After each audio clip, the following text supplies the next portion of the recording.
আপনি শুনছেন মসজিদে দান করলে, আল্লাহর রাস্তায় দান করলে জান্নাতে একটা ঘর হয়, জান্নাতে হয় ঘর বাড়ি, ওই যে সুদ দিয়ে দিয়ে কয়। তা আপনি তো সারছেন, মাশাআল্লাহ, জান্নাতে তো আমার ঘর দুয়ার হইছেই, আর সমস্যা কি? আমি আর নমাজুর মুখিতাম, আপনি এখন বন খাইবেন, বিড়ি খাইবেন, আর চা দোয়ানে গপ মারবেন, আর বেহেস্ত যাইয়া হুইয়া লাইবেন। বাহ, কি রঙে দোয়ান বাহি খায়, কাকুর রং দেখছেন নি আপনি? এবার বেহেস্ত যাইব। আজীব কারবার, আজীব কারবার। এজন্য বললাম, এটা মনে রাখা দরকার, বুঝা দরকার, বুঝা দরকার।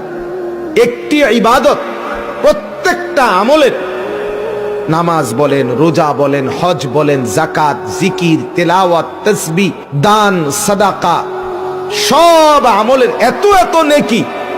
নবী বলছেন প্রত্যেকটার মাকসাদ উম্মত যেন সবগুলো করতে আগ্রহী।